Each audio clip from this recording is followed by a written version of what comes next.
시청자 여러분 안녕하십니까. 11월 첫날 1일 시사정담 시작하겠습니다.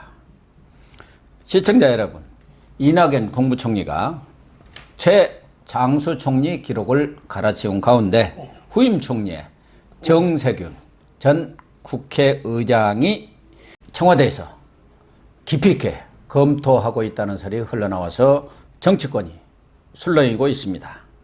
이진곤 교수님과 함께 총리 교체설의 진상 알아보도록 하겠습니다. 네, 이 교수님. 예. 뭐 이낙연 총리가 최장수를 했고, 예. 또 어차피 총선을 앞두고 총리 교체가 불가피한 거 아니냐는 뭐 얘기들은 그동안 흘러나왔습니다만은 이렇게 구체적으로 정세균 전 국회의장을 콕 찍어서 후임 총리감으로 청와대가 깊이 있게 검토하고 있다. 이렇게 언론 보도가 나오면서 정치권이 그래? 뭐 가능성도 있겠네. 뭐 이렇게 술렁이는 것 같아요.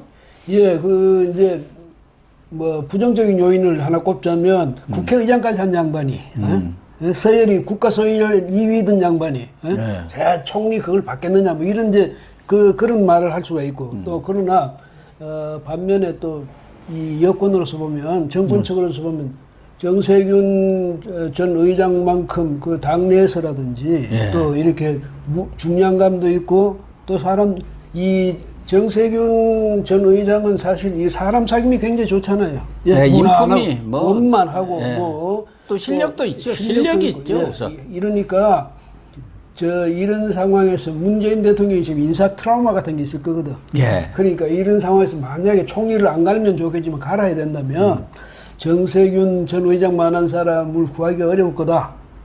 특히 청문회 때문에. 그렇죠. 그 청문회가 지금 잘 아마 문재인 대통령 입장에서는 후임 총리를 낙점하는데 관건이 될 거예요. 근데 뭐 정세균 의장, 전 의장이야 의장뿐만 아니라 뭐 장관도 하셨고 국회의원을 뭐 지금 6번이나 했기 때문에 충분히 검증이 된 사람이시죠. 예, 그러니까 문 대통령으로서는 정말로 콕 찍고 싶은 사람일 텐데 또 글쎄 본인은 뭐 지금 부인하고 청와대도 뭐 그런 건 논의한 바 없다 뭐 이렇게 부인은 한다고 합니다만은 현실적으로 이낙연 총리가 이제 뭐 총선에 동원이 된다면 차출이 된다면 어쩔 수 없이 누군가는 들어가야 되는데 그 중에서 보면 정세균 전 의장만한 사람은 없다. 일단은 그렇게 봐야 되겠죠.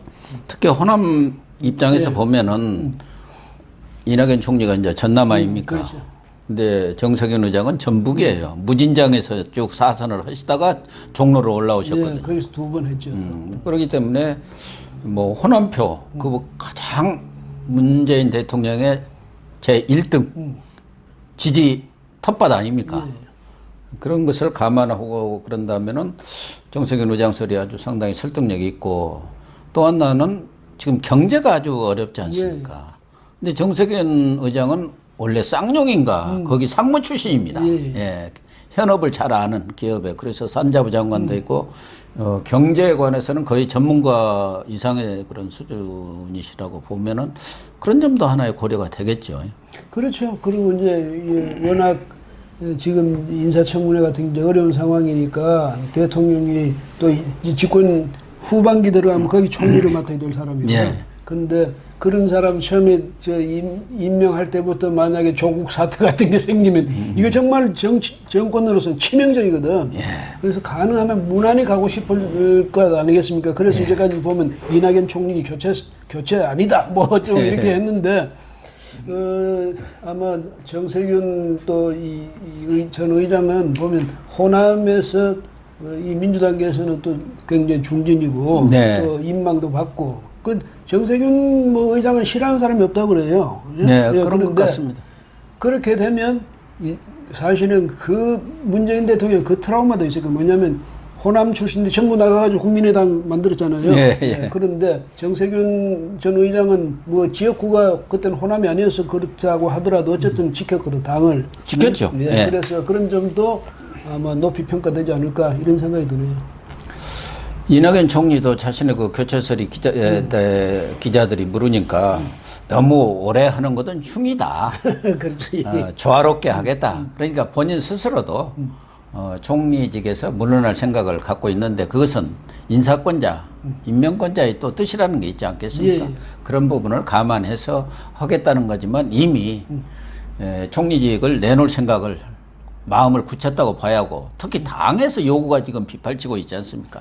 이해찬 당 이해찬 대표로는 가지고는 안 된다. 예, 뭐 국회의원들이 그렇고 그렇게 보면은 이낙연 뭐 당 대표는 아니라도 선대위원장이라든가 뭐 본부장이라든가 또 정세균 총리 하면 상당히 안정감을 줄 거예요. 이 중도층을 끌어들인데. 예, 이낙연 총리의 경우는요, 만약에 대통령하고 임기를 똑같이 가서 5년 동안 총리를 할 수 있으면 또 모르지만은, 근데 사실 그건 안 되잖아요. 그러니까 네. 나오긴 나와야 되는데, 만약에 이번 이낙연 총리도 앞으로 꿈이 많은 사람인데. 뭐 대권에 그러니까. 지금 부동의 일이 아닙니까? 꿈이 많은 사람들 만약에 이렇게 하다 어영부영하다 총선에도 못 가고 총리 그만두게 됐을 경우 그다음 역할이 만만치 않다고.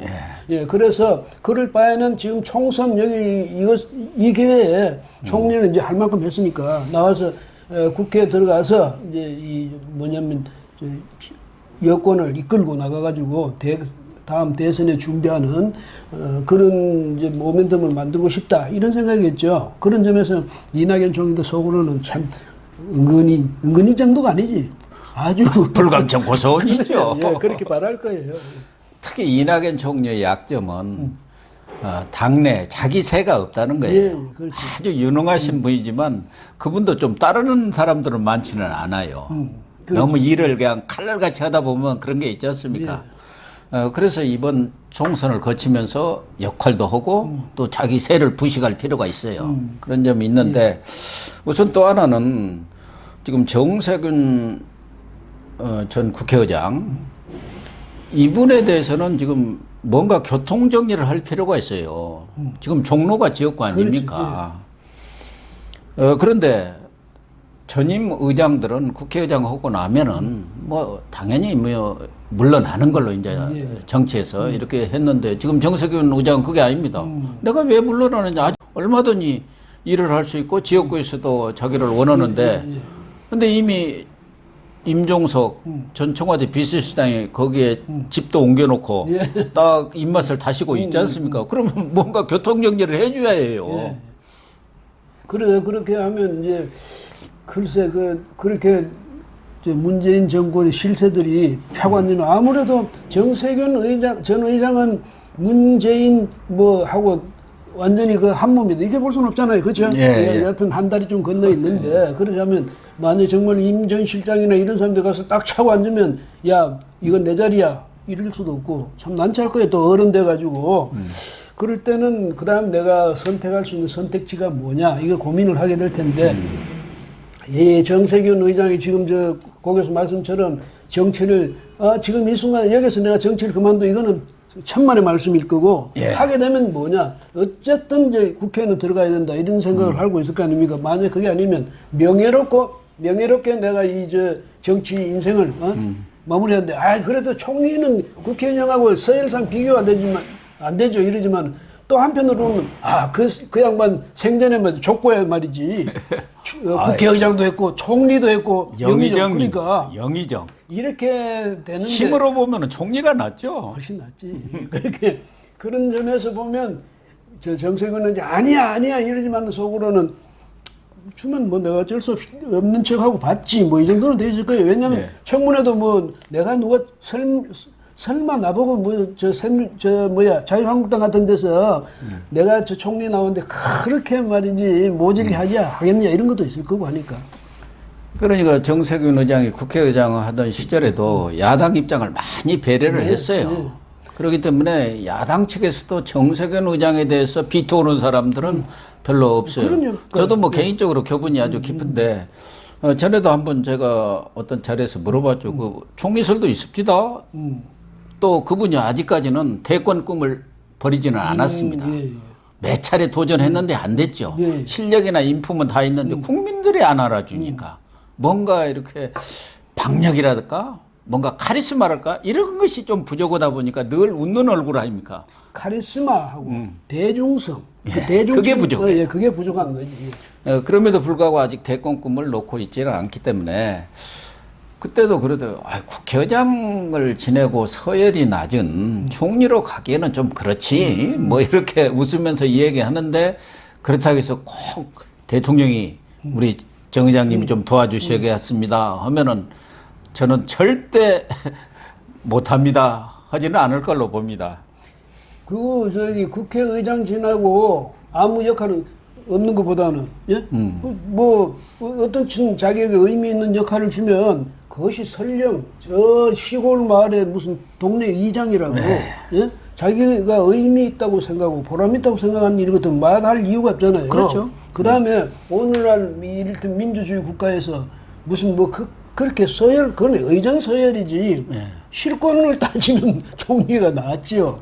그래서 그런 것까지 말하면 굳이 따지지는 않을 거다. 내가 어디서든 내가 나라를 위해서 일할 수 있는 그런 기회와 역할이 주어진다면 기꺼이 이 한번 바치겠다. 이렇게 핑계대면 되잖아요.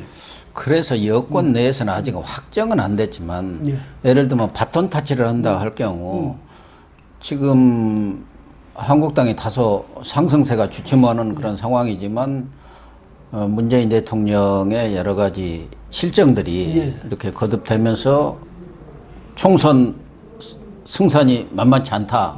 이럴 경우는 이낙연을 종로에다 박아가지고 바람을 일으키고 대신 임종석은 그 옆에 중구, 성동구가 비어있거든요.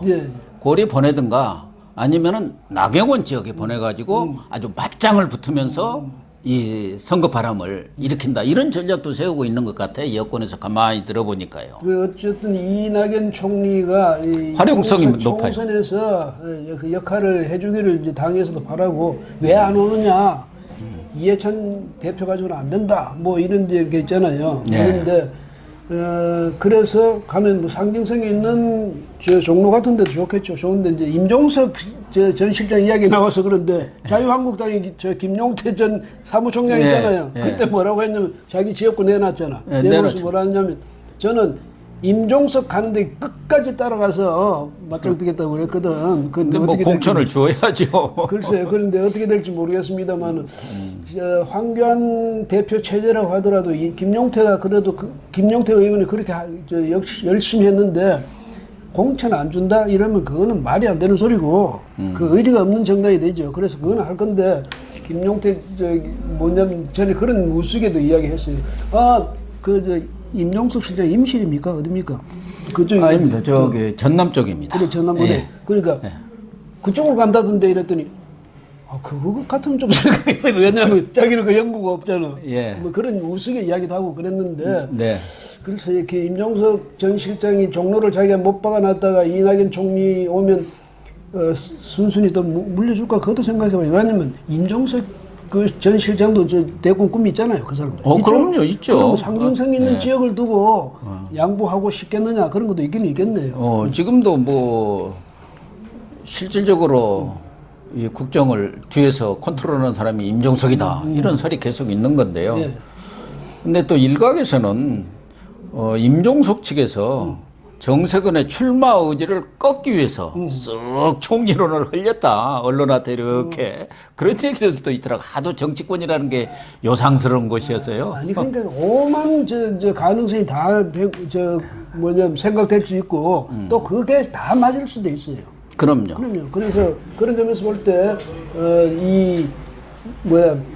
임 실장도 그런 생각도 할 수도 있고 또 정세균 전 의장 같은 경우에는 내 자리 뺏어가면 그보다는 상당히 나은 대우를 해주면 또 오케이 할 수도 있잖아요. 그럼요. 그러니까 충분 가능성이 있는데 어쨌든 뭐 정세균 의장 외에도 지금 총리에 이렇게 좀 뭐랄까 침을 바르는 분들이 꽤 있는 것 같아요. 원혜영 의원도 무슨 원혜영 김진표 이런 분들뿐만 아니라 조윤재 지금 들어왔지 않습니까? 주미대사 하다가 뭐 이런 분 말고 여성 총리를 할 가능성이 높다.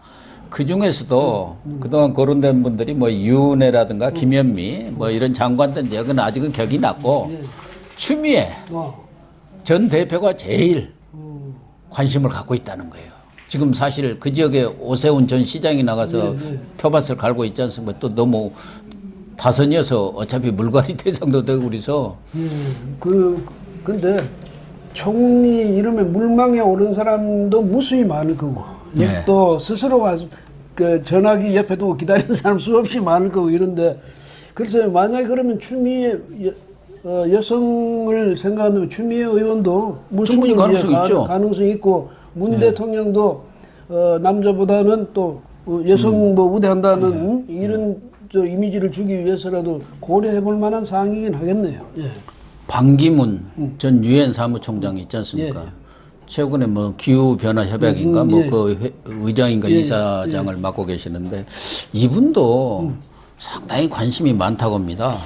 그분이 만약에 총리를 맡아주시겠습니까? 예, 이랬다가는, 근데 그거는 그렇게까지는 안 가겠죠. 나이가 지금 만 44년생인가 그래요. 그렇죠? 근데 자리 욕심들이 너무 많으신 분이어가지고. 뭐 자리 욕심이 많은데, 아무리, 지금 뭐 기후변화 이쪽에는 기후변화 미세먼지인가 뭐 그죠? 예, 뭐 예. 그런 건데, 거기는 또 뭐 이 사회적인 그런 봉사의 자리니까 뭐 맡을 수 있다 하지만, 만약에 그 반기문 총장이 진짜 총리를 맡게 되면, 이야, 참, 그때는 추태란 이야기가 나올 거예요. 왜냐면, 아니에요. 지금 충청소외론 이런 것을 딛고 충청소외론 충청도는 뭘 해준 게 없다. 호남에는 총리도 주고 뭣도 주었는데 그래서 할 만한 분 지금 반기문 유엔 사무총장뿐이 없다는 거예요. 제가 추태라는 건 총리직이 낮고 무슨 저 사무총장이 높아서 추태라는 게 아니라 연세 그만해가지고 이제 정말로 아까 뭐 말씀하시던 거리 국회의장 좀 하면 그 다음에는 이제 은퇴하는 그런 코스라고 생각하는데 유엔 사무총장 좀 지났으면 이제 그야말로 지금 뭐 미세먼지든 뭐 국제적으로도 여하튼 자기 역할이 많을 것 아닙니까? 세계 평화를 위해서 예. 그런 역할을 맡아서 봉사하는 그런 삶을 살아야지 또 저기 벼슬 자리 들어가겠다고 만약에 그런다면 그게 추태란 얘기죠. 그럴 수 있겠네요.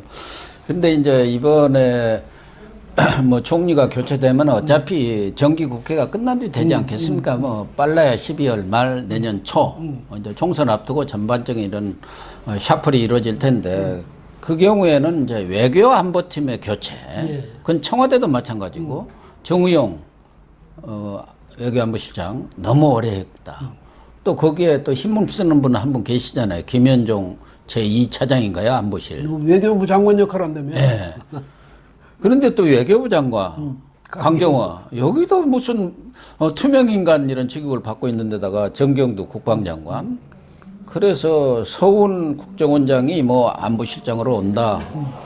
거기다가 청와대 내에도 이번 조국 사태 겪으면서 노영민 실장이라든가 강기정 정무수석의 책임론도 나오고 있지 않습니까? 그래서 전반적으로 좀 큰 폭의 쇄신이 이루어지지 않겠나 그런 생각은 들거든요. 이 임기 절반을 넘어서면 이제 많이 후반기가 되는데 문재인 정권 후반기는 뭐 하냐면 이제 이 지금까지 해놨던 정책을 잘 정리해서 마무리해야 될 그런 입장이거든요. 예. 그런데 사실은 말이 났으니 그러지만 애초에 우리나라 이 조각을 할 때 문 대통령이 제일 잘못했던 게 경제부문하고 네. 또 이게 바로 외교안보예요. 네. 외교안보에 도대체 정말 지금 통일 외교안보 그 정책에 있어서 우리가 조금이라도 말이죠. 뭐 제대로 실정낸 게 하나라도 있습니까? 전부 거꾸로 가지고 김정은이 저 기고만장하도록만 만들어줬고 남북 그 관계에서 진척된 게 하나도 없잖아요. 이런 상황에서 만약에 안 바꾸고 그냥 계속 간다? 이거는 저 문 대통령이 그야말로 쓸데없는 고집 피우는 거랑 마찬가지지. 그래서 한번 대북 정책, 예? 이 안보 정책 여기에 대해서는 한번 정리를 하고 넘어가야 돼요. 그러면 자기도 앞으로 후반기에서 내가 정말로 나의 이 통일 정책 목표는 뭔지, 나의 외교 정책 목표는 뭔지, 안보 정책 목표는 뭔지 다시 한번 정리를 해가지고 그걸 새로 짜야지. 지금같이 그렇죠. 이런 식으로 가면 안 되죠. 라인을 새로 짜야 그럼요. 합니다. 예. 목표를 재설정하고 지금까지 해왔던 것에 대해서 철저한 반성과 분석 예. 이런 거 토대에서 새롭게 짜고 거기에 걸맞는 사람들을 다시 임기 후반에 새로운 진영으로 이렇게 외교안보를 해나가야지. 지금처럼 하면 완전히 지금 왕따 신세 아닙니까? 국제 메토리예요. 예, 그리고 실질적으로 만들어야지. 무슨 얘기냐면 문정인이라는 사람 뒤에서 뭐 엉뚱한 소리 하는 것 같은데 가만 보면 그게 전부 문 대통령 대변하고 있는 거예요. 하고 문 대통령 말할 걸 미리 땡겨주고 애드벌론 띄워주고 하는 그런 역할을 하고.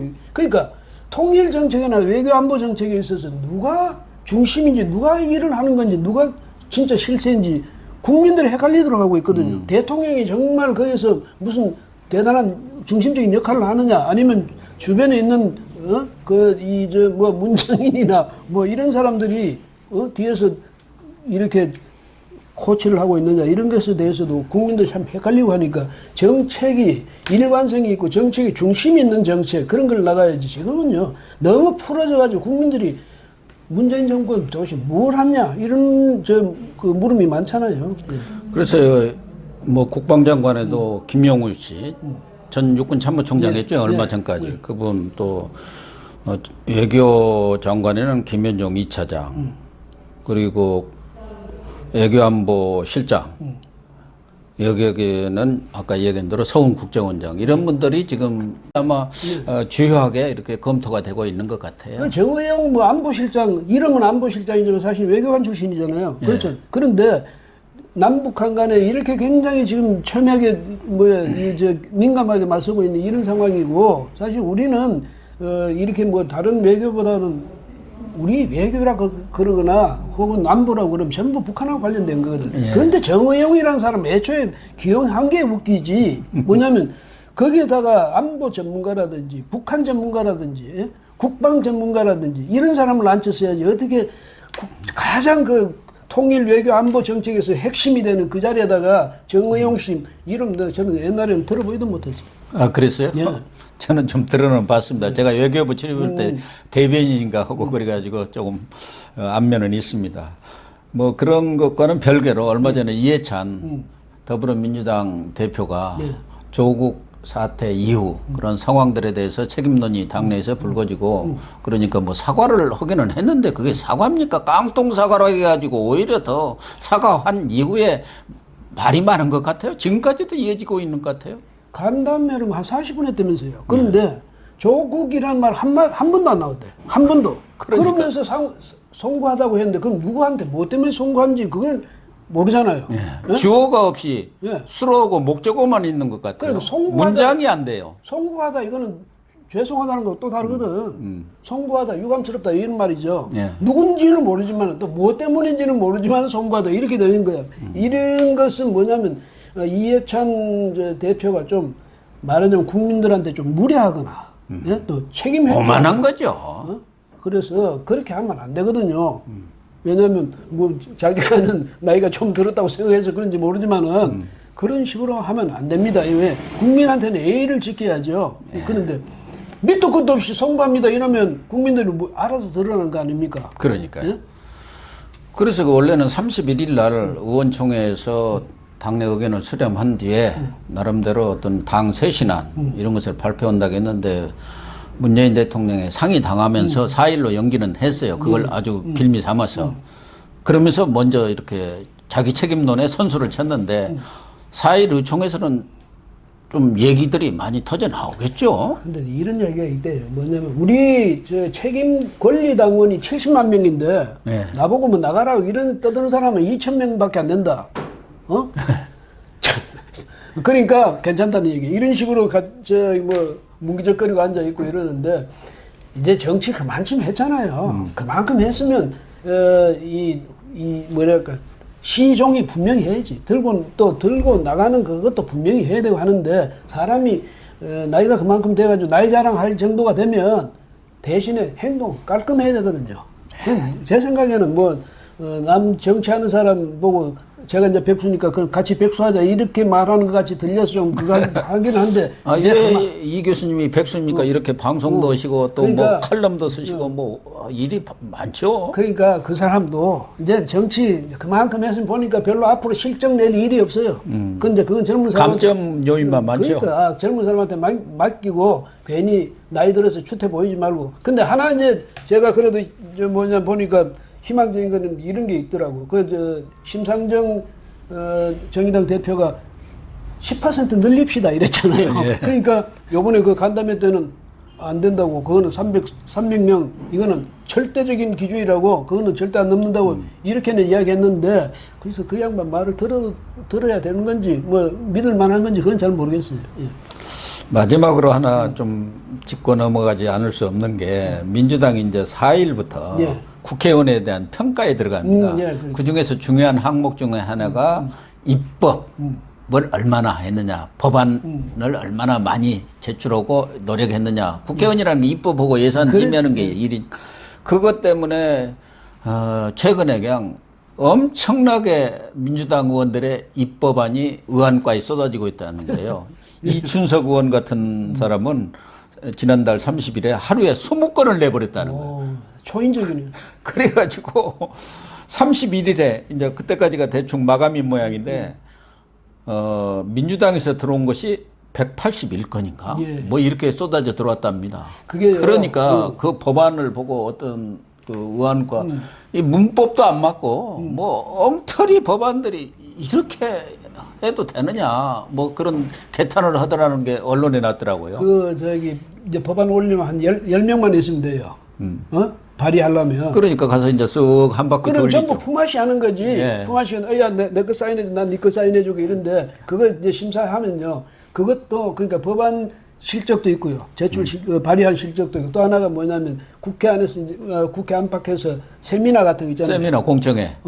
이런 예, 거. 예. 이런 거 실적도. 저도 있잖아요. 현직에 있을 때 그거 많이 풀려 다녔어요. 그렇게 하면 어떻게, 저도 그 이제. 논소리한 뭐 이런 거 하면은 또 구색용으로 오라고 그러잖아요. 심사를 이렇게 해봤는데 그런 게 수없이 와 있어. 무슨 세미나 뭐 막 들어있어요. 근데 이거 내용 좀 챙겨봐라 이런 보면 그거 남들이 하는데 이름 먼저 가지고 왜 국회의원 이름으로 하면 국회 어디에요 의원회관이나 이런 데서 할 수 있거든. 예. 그렇게 해가지고 보면 자기는 나가서 말 한마디 하거나 아니면 다른 사람 시켜서 인사시켜놓고는 자기 실적으로 올라가는 거예요. 그 다음에 그것도 보면 정말 간담회식 뭐 아주 지연 말단적인 간담회 그런 거 해놓고도 그것도 실적이라고 그러거든. 근데 그게 이 사람도 20건씩 뭐 100건씩 이렇게 올리지만 이게 다 체크돼요. 사실은 당내에서 자기도 그렇죠. 해봐야 소용없는 거. 왜냐하면 공천 심사하는 사람들이 그거 모르고 하겠습니다. 그렇죠. 괜한 짓이지. 예. 네, 시청자 여러분, 문재인 대통령이 이제 임기 반환점이 곧 되고요. 또 국회도 종반전으로 들어가면서 청와대와 내각에 대한 인적 쇄신 작업이 물밑에서 아주 급속히 진행되는 것 같습니다. 그러나 우리 국민들 입장에서는 조국 같은 그런 사람이 아닌 정말 국민 눈높이에 맞는 그런 인물들을 문재인 대통령이 정말 다각도로 또 야당 측 인사까지도 포용하는 그런 쇄신, 어떤 인적 쇄신이 이루어지기를 기대하고 있는 것 아닌가 저는 그렇게 생각을 합니다. 오늘 방송 마치도록 하겠습니다. 감사합니다.